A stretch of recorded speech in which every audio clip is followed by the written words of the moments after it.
This week we've got VIpin. VIpin has been an adventure motorcyclist. I think that's what people know him as. Hi VIpin, good to have you on this Motorcycle Blog podcast. Yes, thank you, Vijay. Thanks for having me. Yeah, so I think I'm going to get straight into it. And I think your Africa Twin has become a very popular bike after you've named her well, taken care of her. She's gone a lot of places. I think you've moved into getting into training yourself also to be on that bike. So run us through how it started, why the Africa Twin, and where it's gone now. Okay, so I think it was a natural progression for me to move on to a ADV motorcycle because I think all of us, we find a way. Either we find our way to the racetrack, or we find our way to the dirt track, or we don't find a way at all, right? Yeah. And then you choose which one it is. Exactly, whatever works for you. So in my case, the choices were obvious over a period of time, and Aashi, my Africa Twin, she's just been absolutely brilliant in the sense that, like I've always said, with the bike, the capability of the bike is immense, and you're right that the only limitation in using that bike is the rider's limitation. Yeah. So that is where I think, training yourself through YouTube videos and luckily through some pretty cool ADV trainings which were organized. Bread Tracks was down here, care of Top Gun. They arranged that, and I think and I was lucky enough to attend two of his trainings, which was, both the levels. And apart from that, obviously, the constant just being aware that, there are techniques to do everything, and if you can make that effort to understand and learn those techniques, it's fun. So you can use the bike better. And coming back to the bike, dependability is the first thing that comes to mind. She's not going to give up on you. Every morning, regardless of what the altitude, what the temperature, how much it's rain, you push that start button and it's up to life. Very, very low on maintenance in the sense that once you've done what you're supposed to, which is your periodic maintenance, there's no way that you'll be running low on the coolant, or you'll be running low on engine oil, or your air filters choking up in undue durations. So all of that. And the behavioral manners, both on road and off road, they're very, very predictable. It behaves in a certain way. So the more you spend time with somebody who's predictable, the better you get to know them, and you know exactly how that bike will behave when put through either a rocky uphill section or a slippery, muddy downhill section. So I think when it comes to ADV riding, I really do feel that they are great. So are the other bikes. I think we've come to a situation right now that I think all these bikes are in the same league, to be honest with you. Yeah. And so all of them have. You've raised something interesting, which is when you have something more predictable, it's something that your life is better with. And I think that's the same thing with. I'm gonna be hated for this, but I think it's the same thing with your wife and kids as well. I think I'm not gonna go there. It is the same thing with so many things. I'll give you a simple example, man. You got a burger joint and you really love the way they make their burgers. Yeah. Now, if they are consistent with the way they make it, you'll never think twice, when you need that burger, who to call, Yeah. Interesting. So I've been talking quite a lot on our show with people riding ADV bikes. And one of the things that I've realized is people have started, there's a limitation of, is it a limitation of the infrastructure that is not getting you there? Because I can see my own, I can see Priyanka doing the same thing, where she loves being on the track, but then the limitation was you have to get there. You have to, there's a lot of effort, time, money spent to get there. Whereas with an ADV bike, I realized that a lot of people are using it to, find new trails, find new places where you can just get on and start, you can explore, ride, and maybe get better at your skills. Is that a big reason for your purchase of an ADV bike, or is it just something that you saw and you're like, listen, this is what I want? I'm sorry, but I didn't understand your question. I'm sorry. Infrastructure. So we don't have a track close to Bombay to enjoy a street naked or super speed. Right, so, right. I mean, that was one of the reasons, we got into, like, Priyanka has gone into a 390 ADV right now, and she's riding an ADV on the trails because they're more accessible at this point. So is that an infrastructure do you think those are all, lack of infrastructure that is there? Well, I would imagine for me that's a secondary reason. I'll be honest with you. Once I was doing a few highway runs and carving out some corners, it was pretty clear to me that is not the place to be doing 160 and above, or even that much. And to be honest with you, any super sport is no fun below that. Yeah. I mean, you're riding a super sport, your speed bracket is 140 to 220 that's the fun area. Now, so that was very clear. So yes, to answer your question, I mean, that was one of the reasons why that pursuit ended very quickly for me. Because I don't see myself spending that kind of time, effort, and money in, carting a super sports to, let's say, a Delhi or a Chennai, and then spending 3 days there, flying in, flying out. No, but more importantly, also, like I told you earlier, I think there are these two different sort of genres of motorcycling, you can call it. Yeah. One is the thrill which goes of complete control and predictability of the surface, which is the track, right? Yeah. The track is always the same. You just need to keep getting faster and better. Yeah. And on the other hand is the other thing. I mean, the whole idea is exploration and coming to stages which challenge you. So essentially, if you really look at the big difference between these two genres, I say it's the surface, because in ADV riding, you're constantly looking for surfaces which are challenging you. Yeah. Right? So your skill is improving based on that, as against a track where I think the surface remains the one constant thing, and you are getting better against it. So I mean, those are also two different genres. And I think third, most importantly, comes on what your bent of mind is. I've always been an outdoor guy. I've always had this huge connect with being outdoors, under the blue skies, with nature. It's just been my thing right through school. Yeah. So I think all of those things put together, I mean, put me in a forest with a trail. I'm happy with that. Yeah. So so there must be a lot of people who must be seeing you and going, hey, he's having a coffee in a farm somewhere, or a coffee on a trail somewhere. I think that's that's exciting. I think that's exciting for a lot of people to see, and listen, we want to do it. But I don't see that happening a lot. Is there something that you think why it doesn't happen a lot, or do you think it's happening a lot? I think it will catch on a bit, because the pattern that I've seen over the last just couple of years, the change is huge. Yeah. The change of people willing to leave the highway for village roads and then leave the village roads to discover other stuff. I think that's huge. Also, the dirt biking, ADV biking, trail biking, all of these three, apart from trial biking, all of these three genres, I think, is really catching on in our country, and especially with you look at manufacturers who are going the distance to provide you. I mean, you look at Priyanka's case and the case of KTM 390 ADV. Yeah. That's a clear indication on their side. The Himalayan is a huge success. They're working on bigger, better Himalayans now. The X-Pulse, which is, reborn of the Impulse, is a huge, how should I say, it's a niche following. I mean, obviously they've done a compromise, but they've put out that bike and they've given you a rally kit, at a price of 38,000. Which is incredible. So I think all these are signs, because the industry moves to where the demand is. Yeah. Yeah. So I think these are all signs of things to come, that people are definitely into it. Then comes obviously a little bit of education and exposure of how to go there and not disturb things, because you're in somebody else's environment. It could be the caterpillar, or it could be the local villager, it could be the trees. You just got to leave them alone.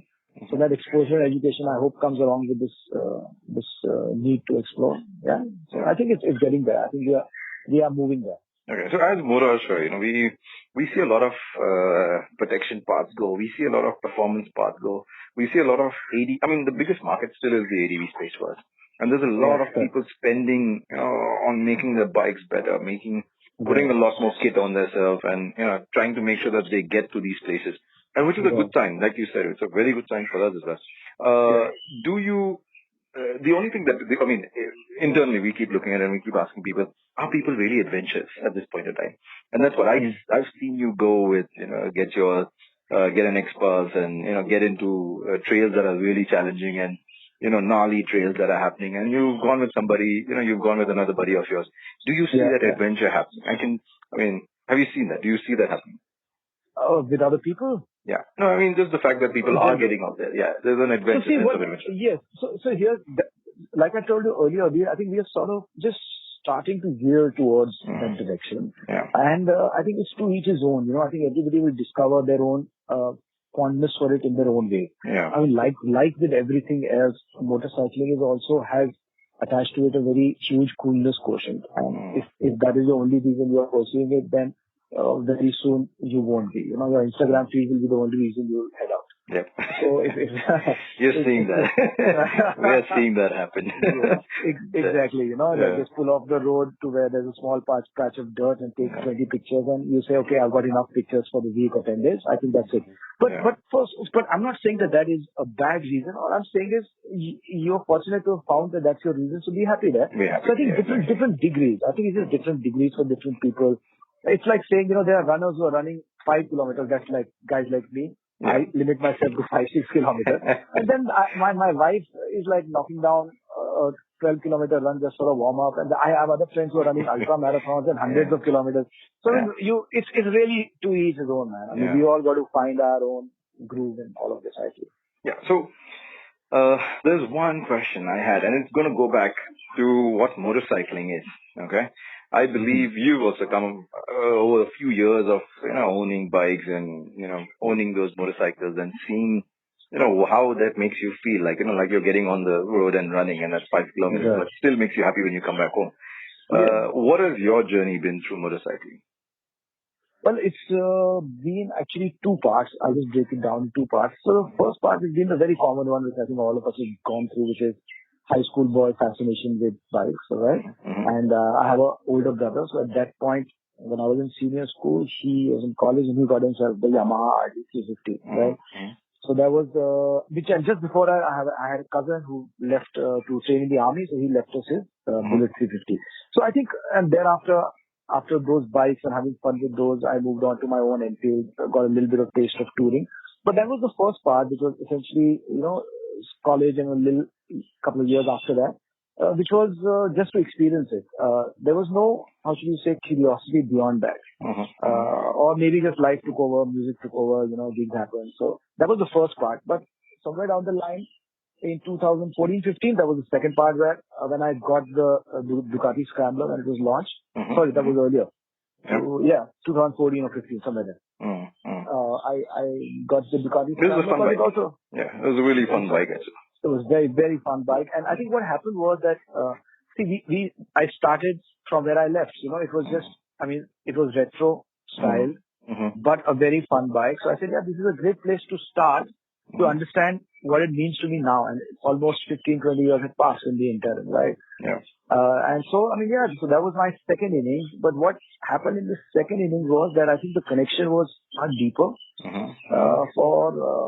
I don't know, I have never really thought about what the reasons were, but it was age and maturity. I would imagine that it was not just about being cool on the bike. It just, the connection got deeper and deeper. And when I did take the Ducati Scrambler to a lot of places that it was not really built for, I did, and also long multi-day adventure tours loaded with, petrol and loaded with the panniers and everything. I realized that I love the ADV touring and I need a bike which will support that need of mine. Yeah. And sure enough the Africa came, and I remember seeing it back in school days. In Pragati Maidan, there used to be exhibitions, auto expos. And they've got the Dakar bike there, man. It was, right from there, that twin headlamp and everything, it had caught my fancy. And I read the reviews and I booked the bike. And yes, that's been the second phase. And it's been, I think, it's been very rewarding because it acts as a great reboot for me for whatever happens here in the city. And also, it's a great exit, both in terms of creating content, both in terms of meeting people like yourself. Our common ground is motorcycling. We are having this chat because we share that passion. So I've met a lot of wonderful people. I've met through this thing. I've had a lot of good times on the road, in the forests, in Ladakh, in Spiti, down south, you name it. So yes, that's been my journey so far. So there's a common, I mean, you cannot have a car friend, right? You have a motorcycle buddy. I mean, I've never, I've never heard of a car buddy.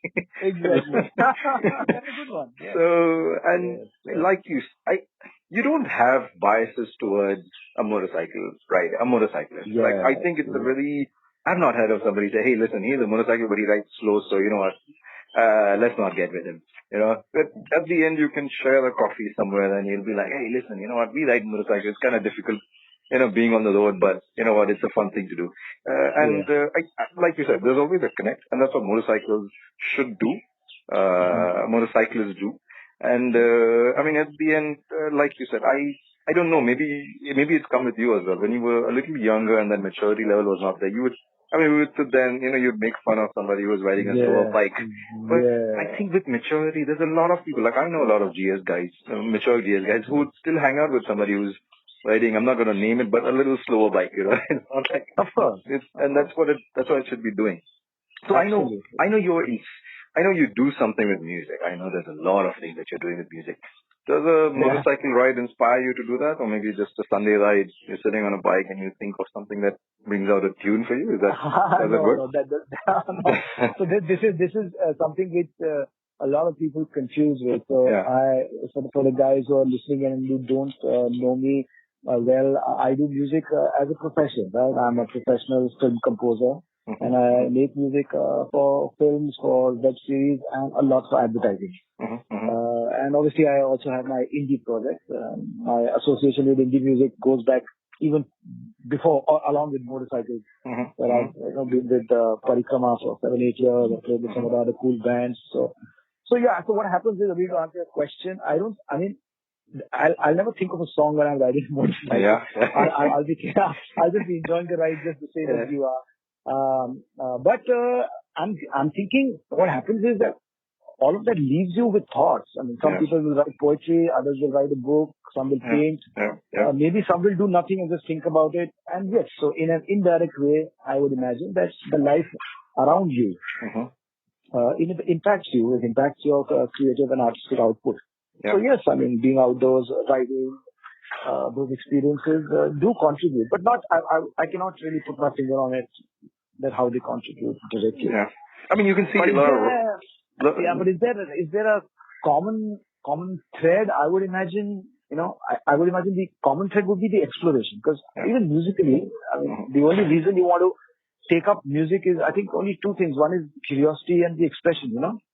And I think that's the same with motorcycling. You want to express yourself in these ways, and you want to explore. I think that I would imagine would be logically a common ground, maybe. So I'm gonna raise that point that you said. It's a nice reset button.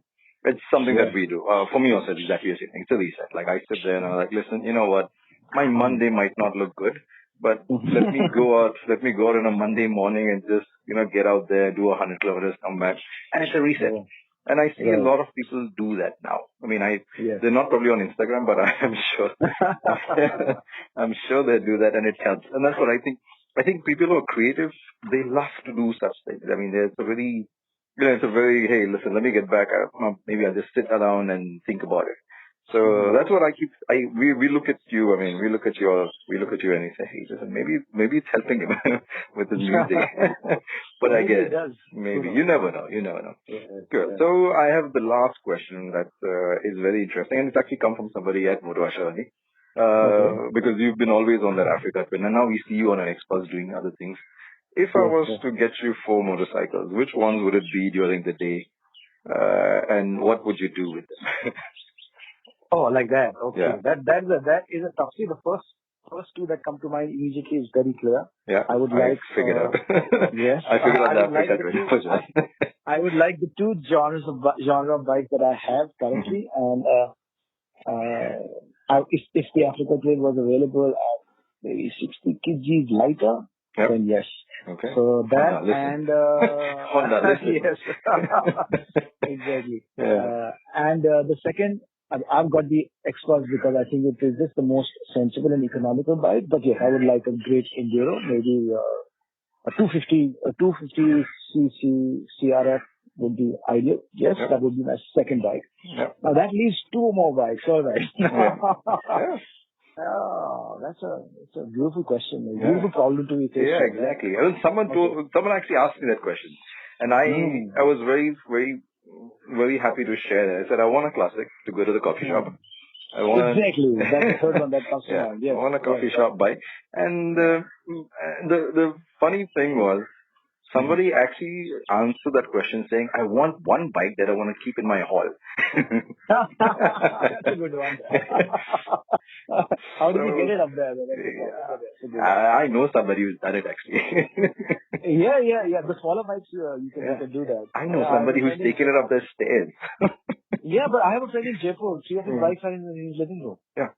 And there are people who do that. I know somebody in Bombay who's done it. And the reason they would do it was because they didn't want their bike to touch the monsoon. The water should not touch them bike. So they actually used to take it up 2 floors. Wow. So they are people. Without an elevator, they would get the people who are working for them, for the place, and he would take it and put it in his meeting room. So there are people. There are people. But that's what I'm saying. I think motorcycles bring, there's a lot to just sitting on a saddle. I think we can't sit there and say, hey, listen, you know what, you're doing wrong. Absolutely. So I have a theory why I think we are so attached to our motorcycles. I think in the modern day, they have replaced what used to be a man's horse. Yeah. Or a woman's horse, for that matter. That's true. I think it's a one person's ride. Yeah. And that's why you connect with it. That's why you'll never connect with those 4 wheels in the same way. True. Very true. Yeah. I think that's what happened. It's like your ride, your being, and it listens to you and you command it and you ride it and you take care of it. Yeah. It's a mutual relationship. It's an exclusive relationship. One-on-one. That's true. And the funny thing is, not many people know, but a horse is the most loyal animal. Because of that. It is not the dog, but it is. But we don't get the exposure to it. But like you said, it is, you sit there, you're like, predictable, this horse is going to do this. I can sit on my bike, it's going to ride, I'll go over this way, I'll jump over a speed breaker, which will make me happy. Absolutely. I remember this. My grandfather used to be he was very fond of horse riding. And back in near Canada, they had a place, there's the president's bodyguard, which has horses, right? Yeah. PBG, so it's a division of the army. They have the best horses. And since he was ex-army, they used to get the horses for him. And I remember there was this horse called Mother India, 6 foot. The back was about 6 feet high, big horse with a white star on her forehead. And the equation that they shared was beautiful. He would feed with carrots and set her, and then he would get on and go riding on the beaches. It was quite fun. I see that, and the funny thing is, it's very easy for someone. I see people who want to sell their bikes off, their car off, and there's no feeling and attachment. Like that's fine, let's sell it off. But the moment someone says I want to sell it, you can feel that there's something that he's going to miss in his life. How much ever it's, monetary and all, but I can see it happen. I can see anybody do that.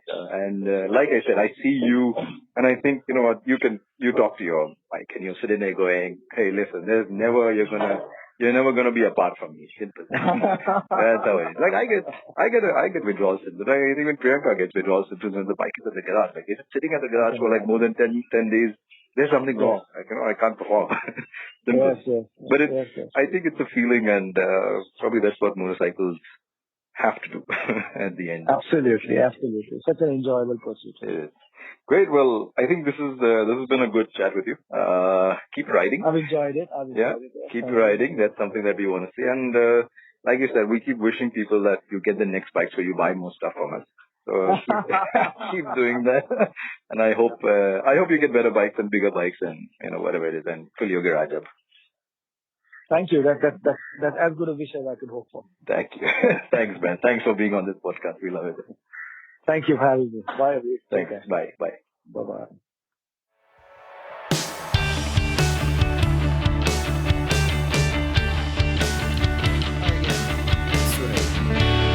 Thanks for listening to this podcast. If you have anything to say about motorcycles and more, DM us on Instagram, and I'll be more than happy to get you on the show and hear your experiences.